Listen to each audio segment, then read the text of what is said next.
Assalamualaikum warahmatullahi wabarakatuh. Selamat sore pemirsa Madu TV Nusantara, baik yang ada di rumah maupun yang ada di studio. Alhamdulillah kita berjumpa lagi nih ya Parmisa, dan senang sekali nih Riza berjumpa lagi sama seluruh pemirsa Madu TV tentunya dalam agenda Ramadan Paradise. Dan pemirsa, Riza ingin tahu dulu nih bagaimana kira-kira kabar dari pemirsa Madu TV yang ada di rumah maupun yang ada di studio. Mudah-mudahan seluruh pemirsa dalam keadaan sehat dan juga masih bisa terus untuk melanjutkan puasanya hari ini. Begitu pemirsa. Dan pemirsa, kita masih ada di Ngabuburit Insight, ngobrol penuh inspirasi. Masya Allah. Dan tabarakallah, hari ini Ngabuburit Insight masih bersama dengan Gus Dai. Nah, beliau ini juga merupakan salah satu dosen di UIN 1 Tulungagung dan juga di STAI Diponegoro, begitu pemirsa. Dan beliau ini juga merupakan pengasuh Yayasan Islam Aswaja NU Center di Desa Besole, begitu pemirsa.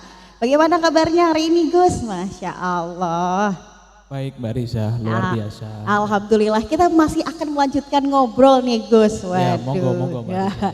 Jadi kemarin kita sudah membahas terkait dengan Ramadan ya, dan keistimewaan Ramadan nih. Juga di kemarin kita juga udah bahas ya Gus ya, gimana caranya kita bisa semangat untuk beribadah gitu ya Gus. Nah, kemarin itu Gus Dai sempat bilang kalau kita mau ibadahnya semangat, kita harus ingat kematian gitu ya kan. Nah, kira-kira selain ingat kematian nih, hal apa sih yang harus kita teguhkan di dalam hati ini gitu ya kan. Nah, kita juga bakal ngobrol banyak pokoknya hari ini tentang belajar dan ngobrol tentang Ramadan sebagai madrasah ruhaniyah begitu. Nah, jadi gini Gus, gimana nih kita menata niat nih, memantapkan hati kita untuk terus melanjutkan ibadah-ibadah kita ini selama Ramadan. Gimana nih Gus? Jadi begini, untuk memantapkan niat kita sebagai orang yang berpuasa, pertama kita niatkan bahwa ibadah kita itu tidak lain dan tidak bukan adalah ibtigha'a mardatillah, orientasinya adalah ridhonya Allah Subhanahu wa ta'ala. Dan yang kedua, agar niat kita mantap itu kita tempatkan bahwa ini adalah Ramadan terakhir kita. Jadi kita menganggap bahwa ini Ramadan yang memang oleh Allah diberikan kepada kita sebagai anugerah, dan belum tentu tahun depan kita menjumpai bulan suci Ramadan lagi. Sehingga niat kita itu kuat di dalam hal ini. Sehingga kita tidak menyia-nyiakan Ramadan seperti tahun-tahun kemarin, misalkan remaja wiritannya hanya wiritan HP, kemudian lakunya hanya laku rebahan. Itu Mbak Riza. Jadi kita betul-betul memanfaatkan bulan suci Ramadan sebagai madrasah ruhaniyah untuk memperbaiki pribadi, sehingga setelah selesai bulan suci Ramadan kita menjadi pribadi yang baru. Maunya sih begitu ya Gus ya, pengennya tuh lebih baru, lebih semangat, lebih, tapi itu rasanya tuh susah sekali gitu Gus. Buat saya yakin nih ibadah saya dalam rangka mencari ridho Allah gitu. Tapi sering sekali kita itu ibadah malah pengennya kayak pengen supaya mudah-mudahan bisa dapat hadiah, supaya dapat imbalan, atau supaya dekat dengan mertua misalnya, atau orang tua atau orang terdekat. Jadi kita kayak koma gitu loh, mengharapkan sesuatu. Bagaimana Gus itu?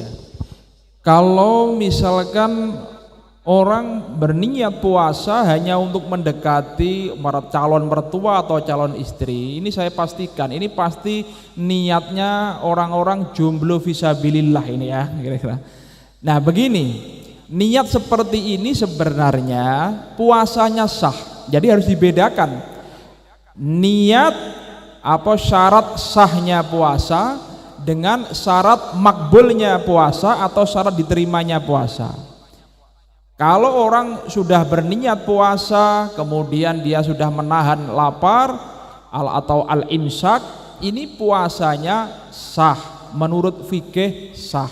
Walaupun dengan tujuan-tujuan pragmatis, al-umuru bimaqasidiha, bahwa hal-hal perkara itu tergantung dengan tujuannya. Walaupun tujuannya tujuan pragmatis untuk mendekati mertua, puasanya tetap sah, tetapi untuk makbulnya sebagai tujuan untuk menggapai tujuan puasa, ya ini sebagai orang-orang muttaqin, sehingga dikatakan innal muttaqina fi jannati wa uyun, kira-kira masih jauh.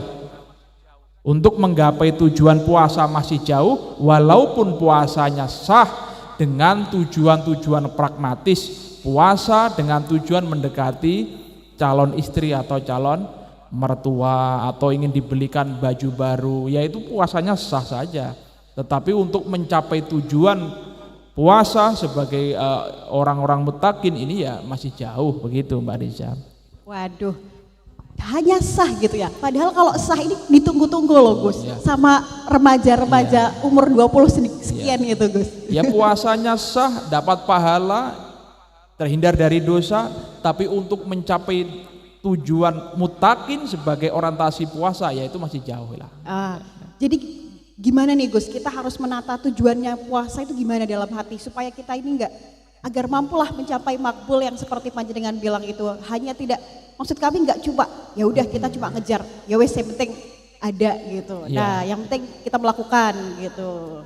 Iya, bahwa kita harus membangun satu kesadaran bahwa yang namanya puasa itu tidak hanya untuk Allah Subhanahu wa Ta'ala, bukan. Puasa ini kembalinya kepada pribadi kita sebenarnya. Ini untuk membangun motivasi kita. Sebenarnya makhluk atau manusia seluruh dunia ini puasa atau tidak, ini tidak akan menurunkan kemuliaannya Allah, itu enggak. Tapi justru puasa itu adalah kebutuhan kita. Sumu tasyihu, puasalah maka kamu sehat. Jadi ada tujuan pragmatis sehat. Yang kedua, berpuasalah untuk menjadi pribadi yang lebih baik, yakni menjadi orang-orang yang muttaqin. Jadi kita bangun kesadaran kita Mbak Riza dan pemirsa yang di rumah, bahwa puasa ini ibadah yang ini bukan untuk Allah, bukan, tapi untuk kita pribadi, untuk kebutuhan kita sendiri. Kita yang butuh berpuasa untuk mendekatkan diri kepada Allah Subhanahu wa Ta'ala agar menjadi pribadi yang muttaqin. Nah, boleh Gus minta sedikit penjelasan lagi, muttaqin itu bagaimana Gus? Kayaknya kita pengen lebih paham nih Gus. Takwa ini sebenarnya ini memiliki arti al-khauf, yaitu takut. Takut dengan apa? Takut dengan Allah Subhanahu wa Ta'ala, dengan sebenar-benarnya takut sehingga menjalankan segala perintahnya dan menjauhi segala larangannya. Sehingga dikatakan dalam hadisnya Rasulullah, ittaqillaha haitsumma kunta wattabi'is sayyi'ata hasanata tamkuha, bahwa bertakwalah engkau kepada Allah Subhanahu wa Ta'ala haitsumma kunta, dimanapun kamu berada. Jadi baik di hadapan manusia, tidak hanya pencitraan, ya bisa dimanipulasi di hadapan manusia, tapi ketika tidak ada manusia kita tetap takut menjalankan perintahnya Allah, menjauhi larangannya Allah. Inilah hakikatnya al-muttaqin. Dan al-muttaqin ini, jadi tidak semua orang beriman itu memiliki derajat muttaqin, itu tidak. Contoh, yang namanya setan iblis itu ya percaya adanya Allah, tapi tidak takut, tidak takwa. Sehingga makom muttaqin itu di atasnya al-mu'min. Karena tidak setiap al-mu'min al-muttaqin. Yang al-muttaqin bertakwa itu artinya takut kepada Allah dengan menjalankan segala perintahnya, menjauhi segala larangannya dimanapun kita berada. Amin, amin ya. Mudah-mudahan kita semua ini tergolong umat Nabi yang muttaqin, begitu ya Gus ya. Iya Mbak Riza. Dan balasannya orang muttaqin dalam Al-Quran dikatakan innal muttaqina fi jannati wa uyun. Dan yang namanya al-muttaqin itu pasti akan mendapatkan balasan dari surganya Allah Subhanahu wa Ta'ala. Amin. Nah, tapi Gus, kita juga kan sering sekali nih ya dalam menjalankan ibadah puasa tuh kayak namanya juga masih remaja nih ya. Iya. Sering kayak aduh kok kayak gimana ya, kayak kepanasan gitu. Jadi sering kayak tiba-tiba kumur atau kemudian sering lupa wudhu itu sampai lubang-lubang itunya Oh, masih iya. ya masih